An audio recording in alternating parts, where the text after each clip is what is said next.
मैं नवीन मेहता मैं अपने यूट्यूब चैनल पे आपका वेलकम करता हूँ। फ्रेंड्स, इस वीडियो में हम लोग ये देखेंगे कि क्या चिराग पासवान जी जो है वो अपने चाचा पशुपति पारस जी को वो संन्यास लेने के लिए मजबूर कर देंगे, क्योंकि अभी जो चिराग पासवान और बीजेपी में रिलेशनशिप जो डेवलपमेंट हो रहा है और लंबे समय तक उनके पिताजी का बीजेपी से डेवलपमेंट था और बीजेपी के सीट से ही जो है स्वर्गीय रामविलास पासवान जी राज्यसभा सदस्य गए थे। और बीच में जो नीतीश कुमार जी जो है वो ब्लेम किया कि चिराग पासवान से मिलके जो है नीतीश नीतीश कुमार को या जेडीयू को बीजेपी ने डैमेज करने की कोशिश की। ये सब से देखने को ये मिल रहा है कि चिराग पासवान जी बीजेपी से बहुत नजदीक होते जा रहे हैं और बीजेपी चिराग पासवान जी को ज्यादा इम्पोर्टेंस दे रही है in comparison to Chirag Paswan की जो चाचा जी हैं पशुपति पारस जी। ये इम्पोर्टेंस ये देखने को इसलिए मिल रहा है कि अभी जितने भी 3 इलेक्शन विधानसभा के उपचुनाव हुए उसमें आपने देखा होगा कि चिराग पासवान को लास्ट टाइम में इन्होंने उतारा और क्रिकेट का जैसे छक्का मारने के लिए लास्ट बॉल पे किसी अच्छे खिलाड़ी को बुलाया जाता है और उसे मैच जीतने के लिए मरवाया जाता है। सेम कंडीशन बीजेपी ने यहाँ पे जो 3 विधानसभा चुनाव हुआ उसमें से 2 पे चिराग पासवान का यूज तो तीनों पे किया गया, लेकिन 2 पे वो सफल हुए अपना जो है मोटो प्राप्त करने की। एक जगह मोकामा में नहीं सफल हो पाए क्योंकि मोकामा का चुनाव जो है ये व्यक्तिगत चुनाव था। ये व्यक्तिगत चुनाव अनंत सिंह से रिलेटेड था, क्योंकि ये पॉलिटिकल चुनाव नहीं सब कह सकते आप। ये व्यक्तिगत चुनाव था और व्यक्तिगत आदमी को जीतना ही था। लेकिन गोपालगंज में और कुर्नी में जो हुआ, आरजेडी जेडीयू एक साथ रहते हुए और बीजेपी उधर एक जगह पर रहते हुए बीजेपी ने इनडायरेक्टली और डायरेक्टली अदर पार्टी का सपोर्ट लिया, छोटे छोटे पार्टी का, और डायरेक्टली दिखाया चिराग पासवान जी को उतार के। और इस जगह पे पारस जी को जो भी वोट को अट्रैक्ट करना था दलित समाज के, पारस जी को नहीं लाया गया और नहीं बुलाया गया। इससे ये इंडिकेट हो रहा है कि बीजेपी पारस पासवान जी को ज्यादा इम्पोर्टेंस नहीं दे रही है और ये इम्पोर्टेंस दे रही है चिराग पासवान।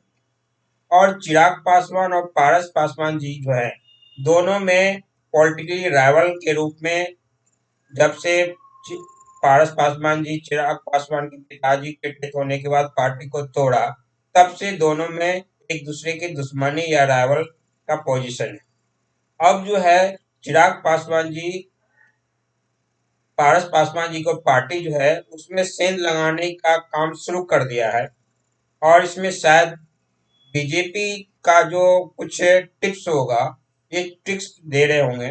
और बीजेपी के बड़े बड़े नेता से चिराग पासवान दिल्ली में मिल रहे हैं। ये इंडिकेट कर रहा है कि बीजेपी भी अब चाहती है चिराग पासवान के थ्रू पारस पासवान को रिटार्ड करने के लिए। और अभी कुछ जो है बहुत तरह से ये बातें उठ रही है कि पारस पासवान जी जो है मिस पशुपति पारस जी जो है ये नीतीश कुमार से मिलके रामविलास पासवान जी के मरने के बाद चिराग पासवान के पास जो पार्टी थी उसको तोड़ने का काम किया। और अभी भी हालांकि केंद्र में पार्टी जो है वो तोड़ने के बाद पारस पासवान जी का के द्वारा और रामविलास पासवान जी के बाद बहुत से सांसद उनके साथ गए पारस पासवान जी को, तो उनको केंद्र में कैबिनेट का मिनिस्ट्री मिल गया, लेकिन अब जो है सिचुएशन जो है डाइवर्स हो रहा है और रिवर्स कर सकता है, और ये रिवर्स करके सिचुएशन वेल वे में चिराग पासवान जी के पास जा सकता है। और चिराग पासवान जी के पास अगर जाता है तो चिराग पासवान जी पार्टी को कहीं न कहीं, जो पारस पासवान जी का पार्टी है उसको कमजोर कर देगी और पूरी तरह से कर देगी, क्योंकि बीजेपी का सपोर्ट इनके पास इंटरनली है। और बीजेपी भी इंटरनल चाहती है कि चिराग पासवान जी का जनाधार जो बढ़ रहा है और साथ में पारस पासवान जी का जो जनाधार पूरा घट रहा है, इससे पारस पासवान जी का जो है प्रॉब्लम बढ़ेगा। और दूसरा जो है, चिराग पासवान जी जो है, पारस पासवान जी जो हाजीपुर सीट से जीतते हैं उस पर दावा ठोक दिया है। अगर ये दावा ठोक देते हैं और चिराग पासवान जी बीजेपी के साथ में हाजीपुर सीट पे खड़े होंगे तो ये लॉस जो है पारस पासवान जी को मिल लगेगा। और ये लॉस जो होगा पारस पासवान जी को, क्योंकि पारस पासवान जी और चिराग पासवान दोनों को एक साथ बीजेपी नहीं पकड़ेगी, क्योंकि जिस व्यक्ति का जनाधार खत्म हो रहा है, लगभग समाप्त हो चुका है, और उसका टेस्टिंग भी जनाधार है या नहीं नहीं बीजेपी नहीं कर रही है। इसका अर्थ है कि बीजेपी साफ चिराग पासवान जी के सपोर्ट से 2025 का इलेक्शन या 2024 का इलेक्शन में जाना चाहती है, वहीं पारस पासवान जी को वो इग्नोर करना चाहती है। तो यही सिचुएशन से अगर इग्नोर कर दिया जाएगा और पार्टी में भी डैमेज हो जाएगा, तो पारस पासवान जी को इतना कैपेसिटी नहीं है कि वो हाजीपुर सीट के अलावा दूसरे कहीं सीट पे जीत सके। हाजीपुर सीट पे भी इसलिए उन्होंने जीता क्योंकि स्वर्गीय रामविलास पासवान जी जो है हाजीपुर सीट छोड़ा, और छोड़ने के बाद बीजेपी ने अपने कोटे से राज्यसभा उनको भेजा, तो बनी बनाई सीट जो थी रामविलास पासवान जी का, उस सीट पे वो अपने भाई के नाम पे वोट मांग के और भाई का कार्यकर्ता होके वोट मांग के उन्होंने हाजीपुर से जीता। लेकिन ये सिचुएशन आगे फ्यूचर में नहीं होगा, क्योंकि चिराग पासवान जी हाजीपुर में दावा ठोका है, तो पारस पासवान जी के पास कोई विकल्प नहीं है कि दूसरी जगह पे खड़ा होके वो जीत जाए।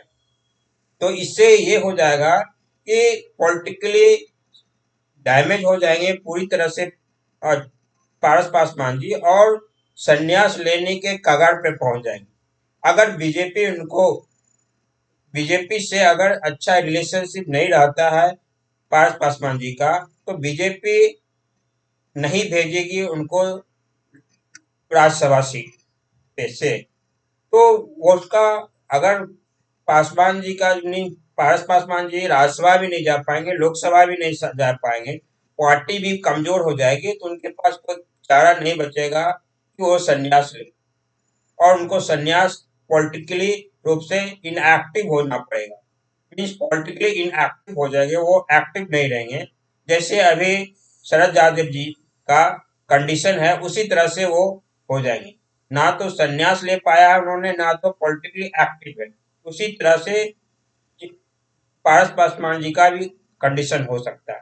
तो फ्रेंड्स, इस वीडियो में हम लोग यही देखा कि चिराग पासवान जी क्या अपने चाचा पशुपति पारस जी को संन्यास लेने के लिए मजबूर कर देंगे या फिर पॉलिटिकली इनएक्टिव कर देंगे। तो फ्रेंड्स, इस वीडियो में इतना ही। अगर मेरा वीडियो इंफॉर्मेटिव लगा तो मेरे वीडियो को लाइक कीजिए, शेयर कीजिए, साथ ही मेरे चैनल को सब्सक्राइब कीजिए, जिससे कि आप मेरे चैनल से जुड़ सकें। Thank you. भारत माता की जय।